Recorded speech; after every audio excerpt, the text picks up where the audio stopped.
죄는 상상할 수 없을 정도로 우리의 삶에 침투해서 우리의 삶을 오염시키고 망가뜨립니다. 그래서 죄에 대한 고민이 없으면 십자가 은혜를 알 수 없습니다. 하나님께서 우리에게 주시는 은혜의 중심에 십자가가 있습니다. 죄에 대한 심각한 고민이 없으면 우리는 십자가를 경험할 수 없습니다. 십자가를 경험하지 못했기 때문에, 죄에 대한 고민이 없기 때문에 죄를 쉽게 짓고 회개하지 않습니다. 회개하더라도 형식적으로 회개합니다. 그러므로 우리가 회개하는 것이 정말 바른 회개인지, 주님이 받으시는, 우리를 용서해 주시는, 다시 한번 구원을 경험하는 회개인지 생각해 보아야 합니다. 우리가 죄를 쉽게 생각하는 이유는 회개를 올바르게 이해하지 못했기 때문입니다. 오늘 우리가 살펴볼 시편 51편은 유명한 회개의 시편입니다. 앞에 표제에 보면 다윗의 시라고 되어 있고, 다윗이 밧세바와 간음하고 나서 나단 예언자가 다윗에게 왔을 때 지은 시라고 되어 있습니다. 이 사무엘하 11장에 보면 이 다윗의 범죄가 적나라하게 나와 있습니다. 이곳에 오늘 51편의 배경이 되는 내용이 다 나와 있습니다.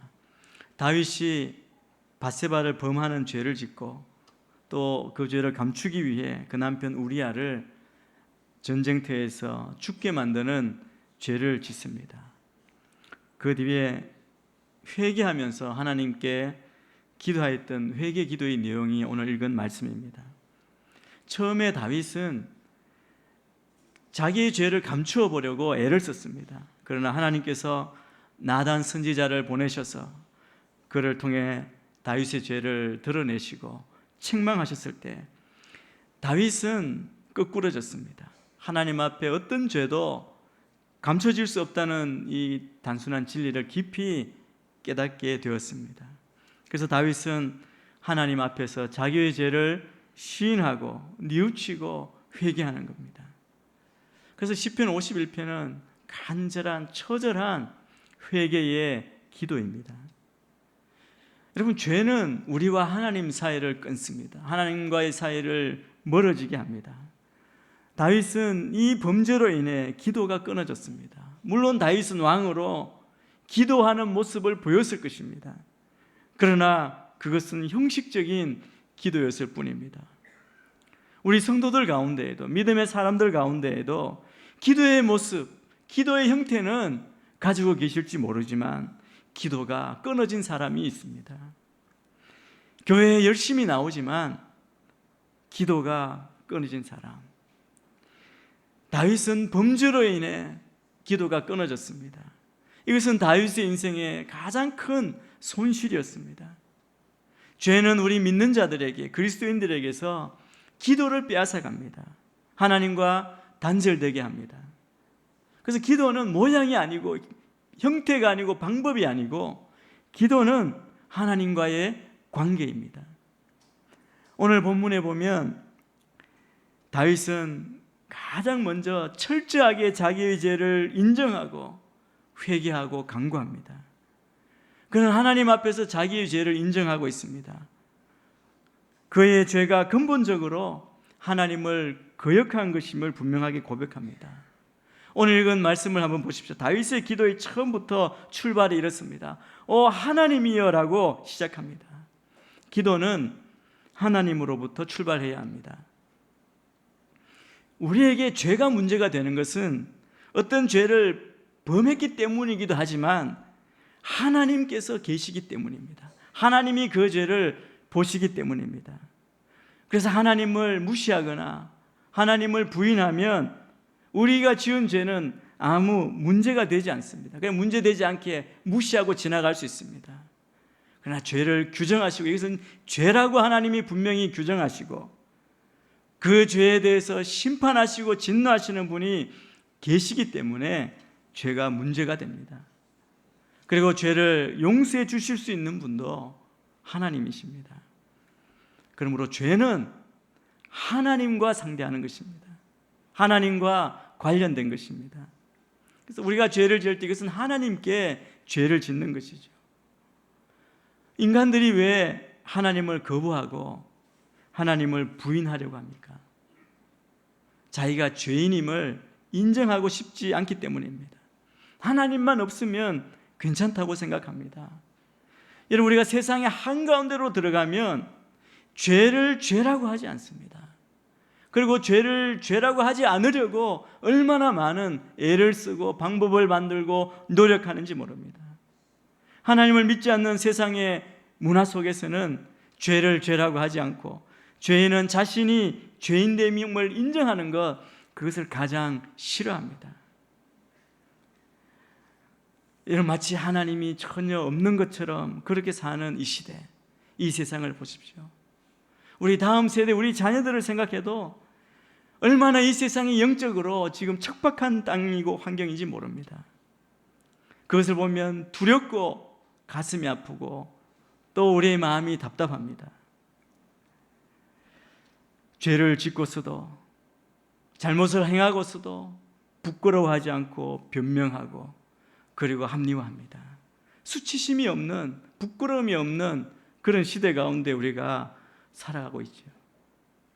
그럼에도 불구하고 우리 그리스도인들이 분명히 기억해야 하는 것은, 우리가 그 죄 앞에, 우리가 행한 일 앞에, 어떤 일 앞에 우리가 어떻게 반응하는가를 배워야 합니다. 정말 중요한 것은 우리의 반응입니다.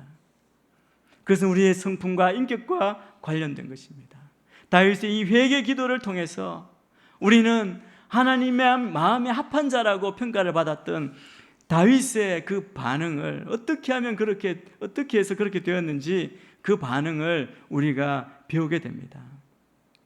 오늘 1절 말씀 보면 다윗이 이렇게 기도를 시작합니다. 오 하나님이여, 주의 신실하신 사랑으로 나를 불쌍히 여기소서. 주의 크신 자비로 내 죄가를 지워주소서. 다윗의 이 심정이 기도에 잘 나타나 있습니다. 다윗은 지금 자기에게 필요한 것이 무엇인지 정확하게 알고 있었습니다. 죄인된 우리는 하나님의 은혜가 필요합니다. 주의 인자하신 사랑이 필요합니다. 하나님의 불쌍히 여겨주심, 긍휼히 여기심이 필요합니다. 이것을 날마다 우리는 사모하고 갈망해야 합니다. 그래서 우리의 기도는 주여 내 영혼을 불쌍히 여겨 주시옵소서. 이것이 우리의 기도가 되어야 할 것입니다. 그리고 다윗은 뭐라고 이야기합니까? 내 죄가를 지워주소서라고 기도했습니다. 내 죄를 마치 컴퓨터에 딜리트 키를 누르듯이 눌러서 다 지워버리듯이 하나님 내 죄를 제발 지워주십시오라고 기도합니다. 기도 처음부터 자기 기도의 본론을 끄집어내는 것입니다. 왜냐하면 이것보다 급한 것이 없다고 생각한 겁니다. 은밀하게 죄를 지었는데 아무도 모를 줄 알았는데 정신을 차려보니까 죄가 뚜렷하고 선명하여 죄를 지은 그 마음에 성령님이 간섭하셔서 죄책감과 수치심이 몰려온 겁니다. 여러분, 죄책감과 수치심은 우리 인간에게 있어서 가장 무거운 짐입니다. 이것이 우리의 삶을 힘들게 합니다. 죄는 우리의 삶을 어둡게 하고 우리의 삶의 기쁨을 다 뺏어가고 그리고 우리 영적인 삶의 모든 것을 파괴합니다. 다윗은 이것을 경험했죠. 오늘 시편 51편에 이르기 전에 그가 죄를 짓고 그의 심정이 어떠했는지, 얼마나 힘든 시간을 보내었는지를 시편 32편에 보면 그가 표현하고 있습니다. 32편 3절 4절을 우리가 함께 자막을 보시면서 읽겠습니다. 시작. 내가 죄를 고백하지 않고 온종일 신음할 때 내 뼈들이 다 녹아내렸습니다. 밤낮으로 주의 손이 나를 짓누르시니 한여름 떼약볕에 있던 것처럼 내 원기가 다 빠져버렸습니다. 죄 가운데 있을 때 그의 기력이 다 빠졌다는 것입니다. 뼈가 다 녹는 것처럼 그런 고통 가운데 있었다는 겁니다. 그런데 그가 죄 사함을 받을 때 그의 삶 가운데 다시 기쁨이 회복됨을 이야기합니다. 32편 1절을 다시 한번 또 같이 읽겠습니다. 1절입니다. 시작. 죄를 용서받고 그 죄가 씻겨진 사람은 복이 있습니다. 여러분, 죄 용서를 받을 때 그에게 기쁨이 있고 행복이 있다고 말합니다. 죄의 그 무거운 무게를 느낀 만큼 용서의 기쁨도 커지겠죠. 그런데 우리가 지은 죄는 우리 마음대로 지울 수가 없습니다. 죄를 지을 때는 내 의지대로, 내 탐욕대로, 내 욕심대로, 내 마음대로 지었는데 이미 지은 죄는 내 마음대로 지울 수 없습니다. 잊으려 해도 잊혀지지 않습니다. 죄는 하나님만 지울 수 있습니다. 하나님 편에서만 죄를 제거할 수 있습니다. 하나님이 어떤 분이십니까? 하나님은 공의의 하나님이십니다. 그래서 하나님의 마음대로 죄를 지으실 수 없습니다. 왜냐하면 죄는 대가를 지불하게 하셨기 때문에, 대가를 지불해야 죄를 용서받습니다. 대가를 지불하지 않고 죄를 지워버리는 것은 공의에 어긋납니다. 여러분, 이 세상에 권력 있는 자가 자기 가족의 죄로 죄를 마음대로 사면한다면 그것은 공의에 어긋나는 것이죠.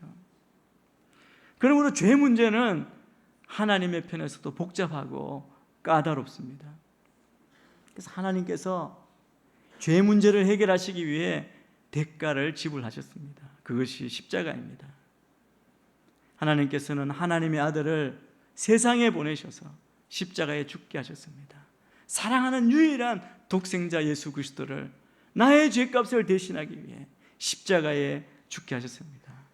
여러분, 이것은 죄가 얼마나 심각한 것인가를 우리에게 말해줍니다. 그냥 무시하고 지나갈 수 없는 문제라는 것이죠. 다윗은 누구보다 먼저 자신이 하나님께 죄를 지었다는 사실을 깨닫습니다. 밧세바를 유혹하고 범하고 우리아를 죽게 한 죄, 그것이 하나님 보시기에 죄였고 하나님 마음을 아프시게 했다는 사실을 알게 된 것입니다. 우리 4절에서 그의 고백을 한번 보겠습니다. 4절 말씀을 같이 읽겠습니다. 시작. 내가 주께 오직 주께만 죄를 지었고 주 앞에서 악한 일을 저질렀습니다. 그러니 주의 말씀이 옳으시고 주께서 순전하게 판단하실 것입니다. 내가 주께 오직 주께만 죄를 지었다. 이 말은 밧세바나 우리아에게 죄를 짓지 않았다 이런 뜻이 아닙니다. 밧세바와 우리아에게 또 죄를 지었지만 그로 인해 더 큰 하나님 앞에 가장 큰 죄를 지었다는 뜻입니다. 왜 그렇습니까? 다윗은 왕입니다. 왕으로서 이 두 사람의 목숨이 별로 대단치 않게 여겨졌을 수도 있습니다.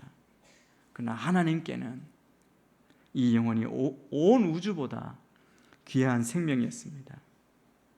우리아가 죽임을 당했을 때, 밧세바가 수치를 당했을 때, 또 밧세바가 남편이 전사했다는 소식을 듣고 통곡했을 때 하나님이 가장 아파하셨습니다. 그 일로 인해 하나님께 씻을 수 없는 죄를 범했음을 그가 깨닫고 이렇게 고백하는 겁니다. 저는 오래전에 영화 밀양이라고 하는 영화를 봤습니다. 아마 여러분들도 보신 분이 계실 겁니다. 그런데 그걸 보면서 굉장히 불편했습니다. 여러 가지 이유가 있지만 우리 믿는 자, 한국 그리스도인 또 교회의 치부가 적나라하게 드러나는 것 같아서 왜 이렇게 영화로 이렇게 만들었을까? 그래서 불편해했던 기억이 있습니다.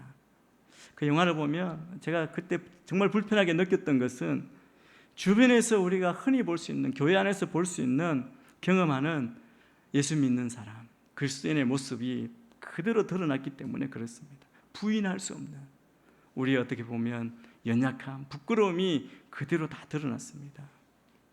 이 영화의 내용은 이렇습니다. 남편을 교통사고로 잃고 홀로 된 여인이 외아들을 데리고 살았습니다. 그런데 어떤 사람이 남편의 교통사고로 보상금을 많이 받은 줄 알고 아이를 납치하죠. 납치한 사람은 애가 다니던 웅변학원 원장이었습니다. 돈을 요구하는데 많은 돈을 줄 수가 없었고 범인은 아들을 죽입니다. 그리고 경찰이 범인을 잡았습니다. 그 사이에 이 애기 엄마는 주변의 전도로 교회에 나가서 하나님을 믿게 되었습니다. 마음의 안정도 찾고 차차 믿음도 생겼습니다. 여인은 자신이 하나님의 은혜를 받은 것이 감사했습니다. 그래서 이제 교도소에 찾아가서 그 범인에게 하나님의 사랑을 전하고 자신이 그를 용서한다는 말을 하기를 원했습니다. 그런데 그 범인을 만나고 나온 여인이 주차장에서 기절하고 쓰러집니다. 왜 그러냐 하면 그 범인을 만났을 때 범인이 이렇게 이야기하는 겁니다. 내가 감옥에 들어와서 예수 하나님을 믿었는데 하나님 앞에서 눈물로 회개하니까 하나님께서 저의 죄를 다 용서해 주셨습니다. 저의 마음이 이렇게 편할 수가 없습니다. 그리고 하루하루를 기도로 삽니다. 그래서 당신을 위해서도 기도했습니다. 당신도 하나님을 믿게 해달라고요. 당신도 믿으셨군요. 하나님 감사합니다. 이 이야기를 듣고 이 여인이 나와서 하나님을 어떻게 보면 욕하고 반항하는 삶을 살기 시작합니다. 생각을 해보니까 죄를 지은 후에 하나님께 용서를 받으면 사람들에게는 용서받을 필요가 없는가? 그렇지 않습니다. 여러분, 어떤 사람이 다른 사람의 큰 돈을 속여서 빼앗았다고 하면 양심의 가책을 받아 하나님 앞에 그가 회개했습니다. 그러면 그 사람에게 돈 갚을 책임에서 벗어난 것입니까? 아니죠. 성경은 어느 한 곳에도 그렇게 하는 것이 진정한 회개라고 가르치지 않습니다. 오히려 레위기나 민수기 이런 데 보면 신명기에 봐도 속인 액수보다 더 많은 돈을 주인에게 돌려주는 것, 그것이 갚는 것이고 그것이 진정한 회개라고 가르치고 있습니다. 아이를 잃어버리고 말할 수 없는 고통 가운데 있는 괴로움과 큰 상처 가운데 있는 이 어머니 피해자에게 사과 한마디 하지 않고 그리고 용서를 구하는 것이 없는 그냥 하나님이 용서해 주셨다고 다 기쁘다고 평안하다고 그런 이기적인 모습을 보는 거죠. 그 여인의 분노를 우리가 이해할 수가 있습니다. 그럼 다윗이 지금 본문에서 말하고 있는 의도가 무엇입니까? 이 말의 의도는 자신이 우리아나 바세바에게 이웃들에게 죄를 범하지 않았다는 것이 아닙니다. 다윗은 알고 있습니다. 이 기도에 보면 자기가 왕으로서 자기 죄 때문에 예루살렘 성벽이 다 무너진 것 같고 그가 그 위치에서 죄를 지었기 때문에 모든 백성에게 영향을 끼쳤다는 거예요. 그 책임을 그가 알고 있는 겁니다. 근본적으로 이 죄로 인해서 그는 그것을 죄라고 정하신 하나님께 죄를 지었다고 고백하는 겁니다. 더 크고 무거운 어떻게 할 수 없는 절박한 그런 죄의식으로 회개하고 있는 것이죠. 다시 여러분에게 알기 쉽게 설명하면 다윗은 그 죄 때문에 자기를 믿고 왕위를 허락하신 하나님의 은혜를 배신한 것이고 자신의 더러운 욕망을 충족시키기 위해서 하나님이 주신 권력을 오용했습니다. 여러분, 죄의 무게는 어떤 죄를 지었나 죄의 종류에 따라 달라지기도 하지만 또 누구에게 죄를 짓느냐에 따라 달라지기도 합니다. 같은 죄라도 가까운 이웃에게 범했을 때 그리고 왕에게 범했을 때 달라질 수가 있죠. 이웃에게는 어떻게 넘어갈 수가 있을지라도 왕 앞에서는 그게 큰 죄로 인해 죽임을 당할 수도 있습니다. 그래서 하나님 앞에 서는 순간 다윗은 자기가 하나님 앞에 하나님께 죄를 범했다는 사실을 깨닫는 그 두려움 앞에 서는 것입니다. 그렇기 때문에 자기의 죄가 그만큼 중하다는 사실도 깨달았습니다. 그래서 주님께만 나는 죄를 지었습니다. 고백한 것입니다. 죄의 무게가 얼마나 큰지를 그가 고백하는 겁니다. 그런데 다윗을 보십시오. 다윗은 죄를 고백하는데 어떠한 변명도 하지 않습니다. 어쩌다가 행한 실수라고 그렇게 핑계를 대지도 않았습니다. 오히려 그는 자신이 철저한 죄인임을 고백합니다. 그의 죄들이 그의 앞에 있다고 말합니다. 3절에 보니까 내가 내 죄과를 압니다. 내 죄가 나를 떠나지 않습니다. 죄가 자기를 보고 있다는 겁니다. 여러분, 죄는 다윗의 큰 죄든 우리의 죄든 죄는 정말 두려운 것입니다. 죄가 우리를 보고 있습니다. 그래서 그 죄가 떠나도록 하나님의 은혜를 구하는 거죠. 용서를 구합니다. 그래서 그는 이제 하나님이 보내신 나단 선지자의 도움으로 하나님을 바르게 대면하게 되었습니다. 그래서 하나님의 긍휼하심, 인자의 근거에서 용서를 구합니다. 우리가 회개할 때 때로는 염치 없게 여겨질 수도 있지만, 그러나 우리가 용서를 구할 수 있는 근거가 바로 하나님의 언약의 사랑입니다. 이 헤세드라 그러죠. 헤세드의 사랑 때문입니다. 그래서 하나님을 사랑하는 것, 그리고 우리의 이웃을 사랑하는 것, 하나님께 죄를 회개하는 것, 우리 이웃에게도 용서를 구하는 것, 이것은 둘이 아니다, 하나입니다. 다윗은 자기의 죄에 대한 하나님의 진노를 또한 느낍니다.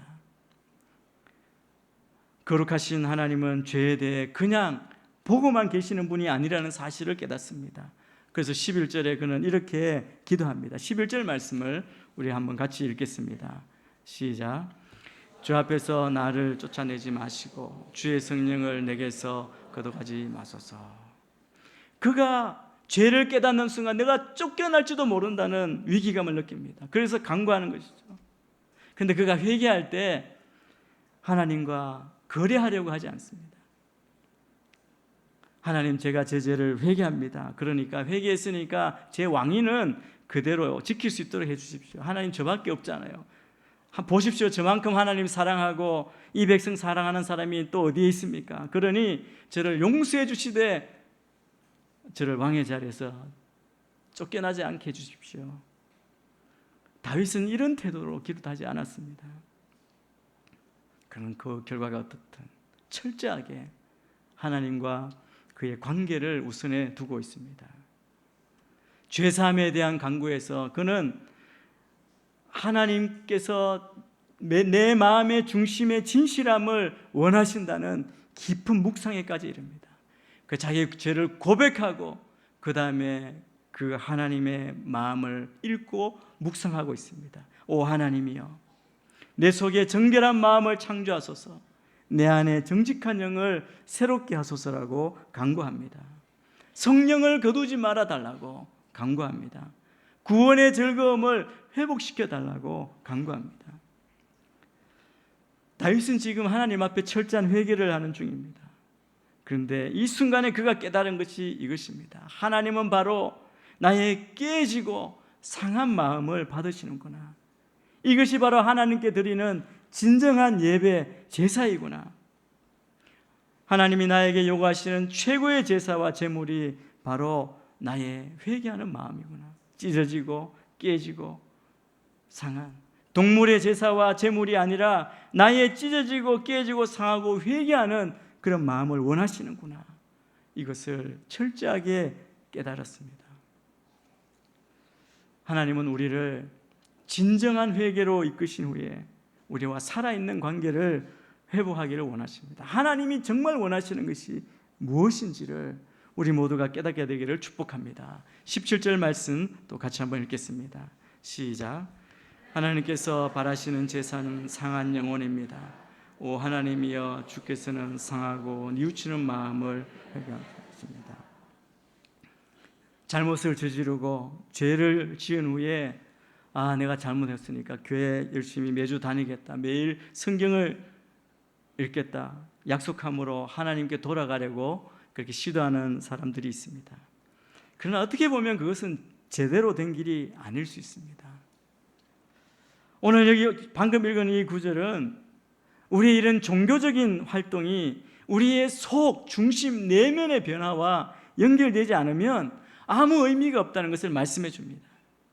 주님께서는 제사를 기뻐하지 않으신다, 이 말은 하나님이 제사를, 예배를 원하지 않으신다는 뜻이 아닙니다. 다만 하나님께서 원하시는 것은 우리의 종교의식이 아니라 온전히 회복된 관계라는 것을 말씀합니다. 하나님과의 관계입니다. 죄로 끊어지지 않고 멀어지지 않고 친밀한 하나님과의 관계가 회복되기를 원하시는 겁니다. 그래서 하나님은 우리가 우리 죄의 심각성을 깨닫고 깊이 통회하기를, 회개하기를 원하십니다. 그리고 그분께 돌아가기를 원하십니다. 하나님은 말씀하세요. 언제나 피를 흘려 죄값을 지불해야 한다고 말씀합니다. 그래서 구약에는 계속 짐승의 피로 자기의 죄를 회개하지 않았습니까? 그런데 그 짐승의 피 요구하셨지만 회개가 없는, 우리의 마음의 회심에 상한 심령이 없는 제사는 소용이 없다는 것입니다. 그래서 하나님과 올바른 관계를 회복한다는 것은 이웃과의 올바른 관계를 회복하는 것과도 하나입니다. 예수님이 그러셨죠. 제사를 드리다가 이웃과 해결하지 못한 문제가 생각이 나면 제사 드리는 것 멈추고 이웃과 먼저 화해하고 나서 제사를 드리라고 말씀합니다. 하나님이 구하시는 제사는 상한 영혼입니다. 상하고 뉘우치는 마음을 주께서 외면하지 않으실 것이라고 말씀합니다. 다윗의 이 고백이 얼마나 놀랍습니까? 형식적인 번제나 제사로 해결될 문제가 아니라는 겁니다. 상한 영혼이라고 할 때 상하고 뉘우치는 마음은 깨어진 마음입니다. 철저하게 낮아지고 겸손해진 마음입니다. 가난한 심령이 된 것입니다. 심령이 가난한 자가 복이 있다 말씀하지 않습니까? 천국이 저희 것이라고 말씀합니다. 철저하게 우리가 주 앞에서 자복하고 돌아서는 마음을 상한 심령이라고 말씀합니다. 그런 상한 심령이 하나님이 기뻐하시는 진정한 예배라는 것입니다. 우리 모든 성도님들이 하나님께 정직하게 겸손하게 반응해서 주님 안에 온전히 회복되는 은혜가 있게 되기를 주의 이름으로 축원합니다.